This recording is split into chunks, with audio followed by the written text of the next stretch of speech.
నారా చంద్రబాబు నాయుడు గారు 73 ఏళ్ల వయసున్నా కూడా ఒక కుర్రోడికి ఏ విధంగా శక్తి ఉంటుందో ఆ శక్తికి మించి ఈ రోజు విజయవాడ నగరంలో ఈ వరదలకు కూడా ఆయన భయపడకుండా ప్రజలకి ఎంతో అండగా ఉండి ఈ రోజు తెలుగుదేశం పార్టీ ప్రజలందరికీ చాలా అందుబాటులో ఉండి ప్రజలకి ఎటువంటి ఇబ్బంది లేకుండా అన్ని సౌకర్యాలు కూడా అందుబాటులో చేస్తున్నాం.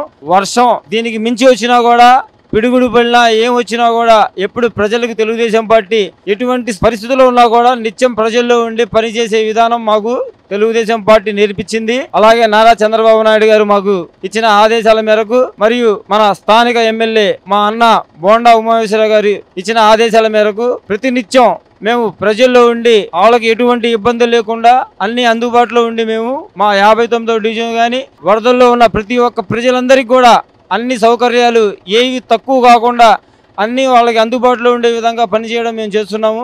కావాలంటే మీరు వచ్చి ఎవరైనా సరే అసత్య ప్రచారాలు చేసేవాళ్ళు ఎవరైనా వచ్చి లైవ్లోకి వచ్చి అన్ని చూస్తే కానీ అర్థం అవుద్ది. ఎక్కడో కూర్చొని మీ ఇష్టం వచ్చినట్టు మైకుల ముందు మీడియా ముందు మీ ఇష్టం వచ్చినట్టు మాట్లాడవద్దని చెప్పి మేము ముఖ్యంగా మీ అందరికీ ఎవరు అసత్య ప్రచారాలు చేస్తున్నారో వాళ్ళందరికీ మేము సూటిగా చెప్తున్నాను. మీరు రండి, ప్రజల్లోకి వచ్చి ఇక్కడ ఏం చేస్తున్నారో ప్రభుత్వం ఏం చేస్తుందో మొత్తం అందరూ పోలీస్ వ్యవస్థ కాండించి ప్రతి ఒక్కళ్ళు విఎంసి వ్యవస్థ అందరూ కూడా ప్రతి నిత్యం ఎక్కడ కష్టపడుతూ రాత్రి అనగా పగలనక ప్రతి క్షణం కూడా ప్రజల్లో ఉండి అహర్నిశలు కష్టపడి పనిచేస్తున్నాం. 1-2 రోజులైతే అన్ని సర్దుమణుగుతాయి. కావాలంటే ప్రజలందరికీ కూడా నేను ఒకటే విన్నపం చేస్తున్నాను, ఎవరు భయపడమాకండి. తెలుగుదేశం ప్రభుత్వం అంటేనే పేద ప్రజలకి బడుగు బలహీన వర్గాలకి అందరికీ ఎటువంటి కష్టం వచ్చినా నిత్యం అండగా నిలబడే పార్టీయే తెలుగుదేశం ప్రభుత్వం. అదే విధంగా ఒక విజనరీ ఉన్న నాయకుడు చంద్రబాబు నాయుడు గారికి అంత దీనికన్నా పెద్ద విపత్తులు వస్తేనే సునామీ వస్తేనే వైజాగ్ లో 4 రోజులు తీర్చిదిద్దిన నాయకుడు ఎవరున్నారంటే చంద్రబాబు నాయుడు గారు. అలాంటి ఇటువంటి వరదలకు కూడా ఆయన భయపడకుండా మన విజయవాడ నగరాన్ని ఒక వారం రోజుల్లో మళ్ళీ కాంతులతో సిటీని తీర్చిదిద్దే నాయకుడు చంద్రబాబు నాయుడు గారు. మీకు సూటిగా చెప్తున్నాను, ప్రజలందరూ ప్రశాంతంగా ఉండండి. ఒక 4 రోజుల్లో అన్ని సర్దుమణుగుతాయి. మనం ఎప్పుడు ఇదివరకు ఏ విధంగా మనం జీవనం సాగిస్తామో అదే విధంగా ముందుకు సాగుతామని చెప్పి తెలియజేస్తున్నాను. ఒక్క వారదలు వాళ్ళని ఎంత కష్టపడుతున్నారు? ఇంతవరకు మీ డివిజన్లో ఏ కార్యక్రమాలు చేశారు మీ తరపు నుంచి? పోయిన శనివారం నుంచి వర్షం స్టార్ట్ అయింది. అప్పటి నుంచి కూడా మేము మా డివిజన్లో ప్రజల్లో ఉండి అన్నదానాలు, పాలు మరియు పళ్ళు, కూరగాయలు, బియ్యం నిత్యం వాటర్తో సహా ప్రజలకి ఏ ఇబ్బంది లేకుండా నా 59వ డివిజన్లో ప్రతి ఒక్కళ్ళకి ప్రజలకి ఈ వరదల్లో చిక్కుకున్న వాళ్ళందరికీ ఇంటింటికి తిరిగి మేము వాళ్ళ డోర్ డెలివరీ ఇవ్వడం జరుగుతుంది.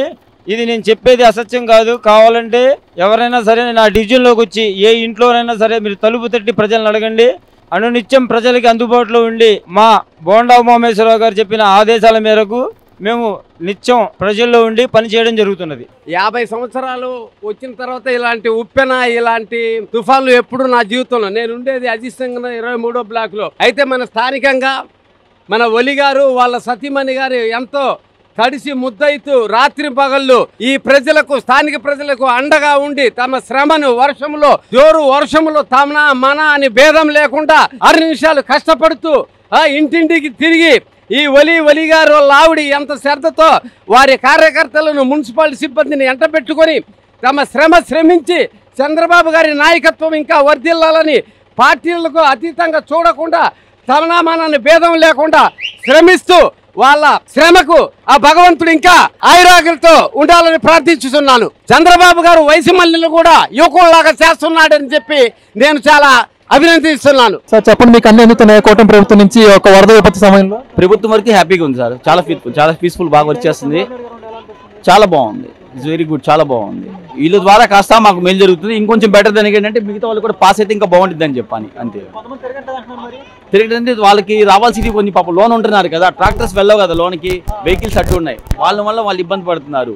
అది మాకు తెలుసు, వాళ్ళకి తెలియదు ఆ విషయం. అది వాళ్ళ లోన్ నుంచి వచ్చేలోపు పాస్ అవ్వదు. ఇప్పుడు ఎగ్జాంపుల్ ఇటు వెళ్ళాలి, ఇటు బైక్స్ క్లియర్ చేసాము, ట్రాక్టర్ని వెళ్ళమని చెప్తున్నాం. అది బైక్ క్లియర్ చేయకపోతే ట్రాక్టర్ వెళ్తుంది కదా, లోతు నీళ్ళలో బైక్ ఎక్కడ అటాక్ అయింది. అందుకని అవకాశం ఉన్నంత వరకు వెళ్ళండి, ట్రై చేసి ఇవ్వండి అందరికి. Full happy, full satisfy.